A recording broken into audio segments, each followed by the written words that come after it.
नमस्कार दोस्तों, आपके अपने चैनल लाल किताब का मजमून में मैं रंजीत सिंह स्वागत करता हूं। आज एक नई वीडियो के साथ, एक नए सूत्र के साथ, एक नई लाल किताब के टॉपिक के साथ आपके सामने पेश हो रहा हूं। ये टॉपिक जो है थोड़ा सा लंबा चलेगा, इसकी अलग अलग पार्ट में मैं वीडियोस डालूंगा क्योंकि ये टॉपिक है मकान का।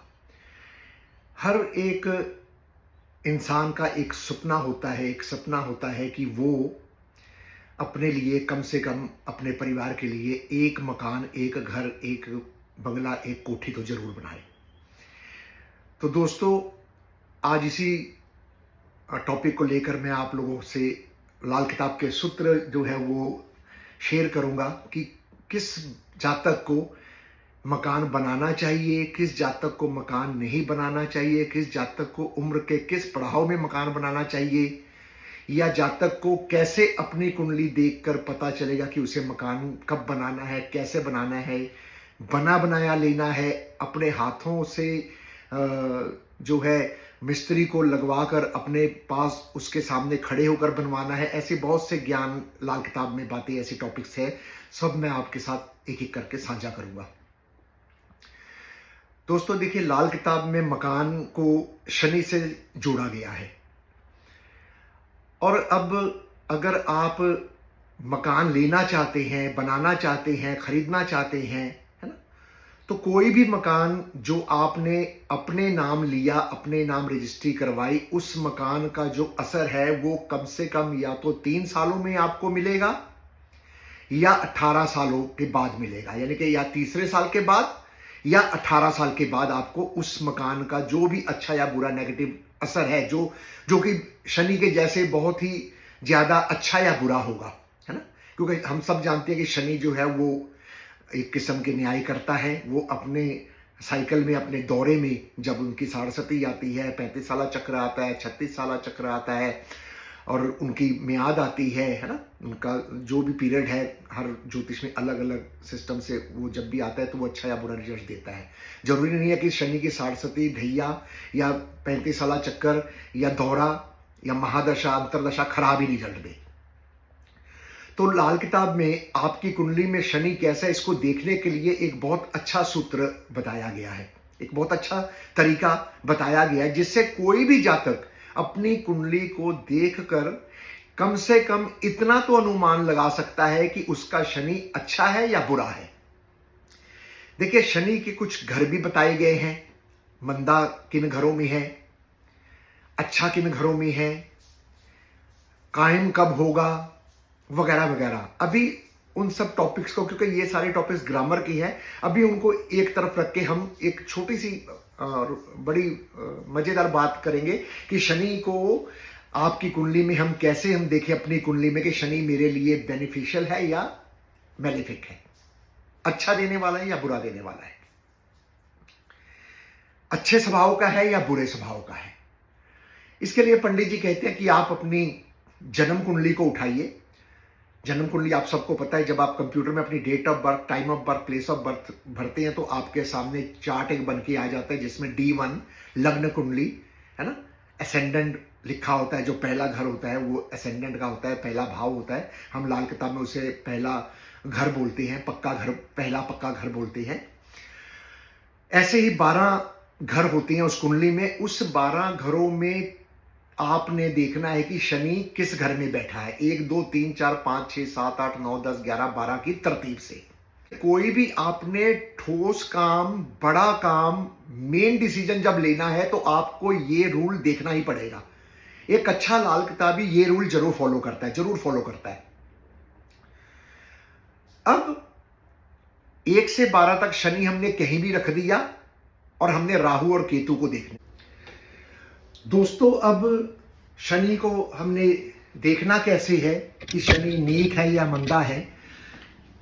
उसके लिए दोस्तों, जन्म कुंडली में जिस घर में भी आपके शनि बैठा है, उस घर से अगर पहले भाव में राहु है और शनि के बाद के घरों में केतु है तो आपका शनि जो है वो मंदा है। आप सबको वैसे इतना तो पता ही होगा दोस्तों कि राहु और केतु जो है 180 के एक्सेस में हमेशा जन्म कुंडली में मिलते हैं। हाँ, अगर पाम की कुंडली बनाई जाए, हाथ की हस्तरेखा से कुंडली बनाई जाए तो ये इकट्ठे भी हो सकते हैं, साथ के घरों में भी हो सकते हैं।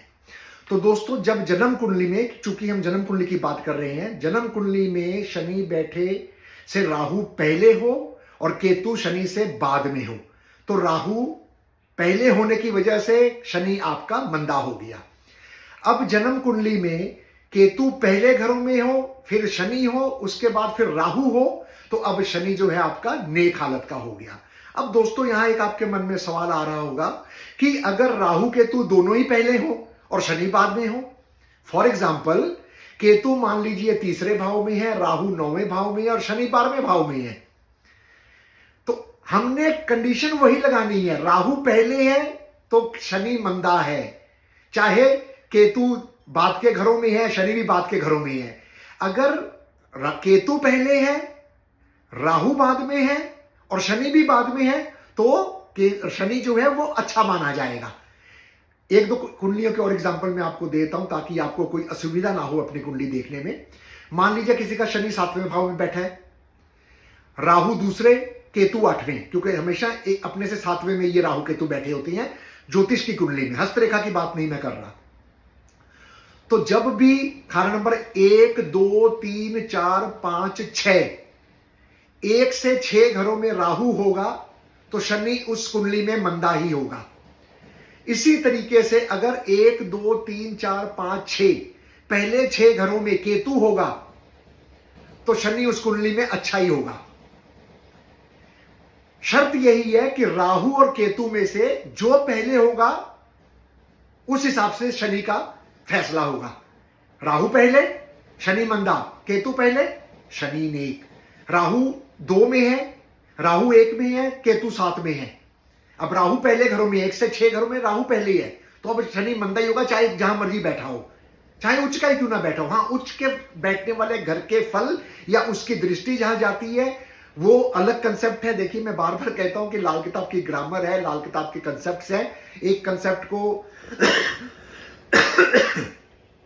हम दूसरे कंसेप्ट से नहीं मिलाएंगे। सिंपल सा तरीका आपको मैं बता रहा हूं, इस तरीके से अगर आप देखेंगे तो आपको पता लग जाएगा कि आपकी जन्म कुंडली में शनि किस स्वभाव का है। उस साल, उस वर्ष, उस महीने शनि की महादशा चल रही हो, लाल किताब में भी महादशा है, शनि का 35 साल चक्कर चल रहा हो, शनि का दौरा चल रहा हो, शनि तख्त का मालिक हो, तो उस साल आप अवॉइड कीजिए मकान बनाने को। अगर आपकी कुंडली में शनि मंदे स्वभाव का है और वर्षफल में अच्छे स्वभाव का आ गया है और अच्छे घरों में भी आ गया है और कायम भी है, तो आप उस साल भी मकान बना सकते हैं। कायम होना, नेक होना, उम्दा होना, इसकी डेफिनेशन भी मैं आपको एक लाइन में समझा दूंगा कि ये कैसे देखना है। बहुत सी लोगों के मन में, लाल किताबियों के मन में या आम जनता के मन में जो ज्योतिष हैं, अन्य ज्योतिष करते हैं कि लाल किताब बहुत टिपिकल है, बहुत मुश्किल है। बिल्कुल है, ठीक है, लेकिन उतनी भी मुश्किल नहीं है कि हम और आप इसे नहीं समझ पाए। जैसे आम ज्योतिष में सरस्वती को देखने के लिए जन्मकालीन चंद्रमा से पहले और बाद के घर में, जहां चंद्रमा आपकी जन्म कुंडली में बैठे है, उसके पहले और बाद के घर को देखते हैं। अगर शनि, गोचर का शनि अगर उस बाद वाले घर में, पहले घर में और चंद्र के ऊपर ही है, तो आपके सरस्वती का 7.5 साल का पीरियड चलता है। पंडित जी ने क्या किया है, पंडित जी ने कह दिया है कि जब आपके मकान बिकने लगे, आपके मकान गिरने लगे, आपके मकान में कोर्ट कचहरी, चोरी गबन होने लगे, आपकी मशीनें खराब होने लगी, आपका चाचा बिगड़ जाए, आपकी चाचे से बिगड़ जाए, आपकी फैक्ट्री में आग लग जाए, आपको सांप काट ले, आपकी भैंस मर जाए, शनि से संबंधित हजारों आशियां हैं, है ना। तो उनसे संबंधित अगर आपकी आंखों की बिनाई, जो हम लिखे हुए को पढ़ सकते हैं, ये जो ताकत है पढ़ने की, ये शनि की है। बेसिकली बात को समझिए, शनि हमारी पढ़ने की ताकत है, बिनाई है सिर्फ। बिनाई का मतलब पढ़ने की ताकत, देखने की ताकत, जो हमें दिख रहा है सामने वो शनि है, जिसके जरिए हम देख रहे हैं वो शनि की ताकत है। अगर ये ताकत आपकी खराब हो जाए, आपकी आंखों की रोशनी दिन ब दिन, महीना दर महीना कम होनी शुरू हो जाए, तो समझिए आपका शनि खराब है। शनि आपके बाल हैं, आपके बाल झड़ने शुरू हो जाए तो समझिए कि आपका शनि खराब है। है ना। इस तरह से आप शनि को अपनी कुंडली में देख सकते हैं कि आपका शनि कैसा है। पंडित जी ने इस तरह के ठोस हालातों को लेकर शनि को समझने के लिए कहा है, और अन्य ज्योतिष ने सारस्वती का नाम देकर इसको इस तरह से समझने के लिए कहा है। पंडित जी ने ज्यादा तवज्जो ठोस हालात में दी है।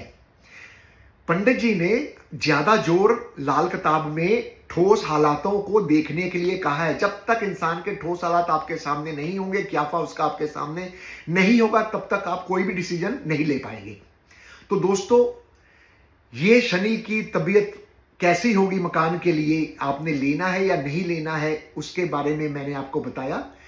अगली वीडियो में मैं आपको बताऊंगा कि आपने 1 से 12 घरों में अगर आपका शनि बैठा है तो आपने मकान उम्र के किस साल में बनाना है, क्या करना है बनाने के बाद, क्या नहीं करना है, इसके बारे में मैं आपसे जिक्र करूंगा।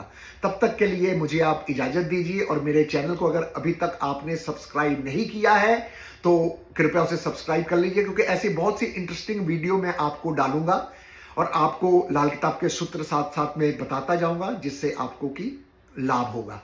आप कृपया मेरे चैनल को लाइक और सब्सक्राइब जरूर कीजिए, आइकॉन भी इसको ऑन कर लीजिए, ताकि कोई भी मेरी नई वीडियो आए तो आपको पता लग जाए। थैंक यू, धन्यवाद।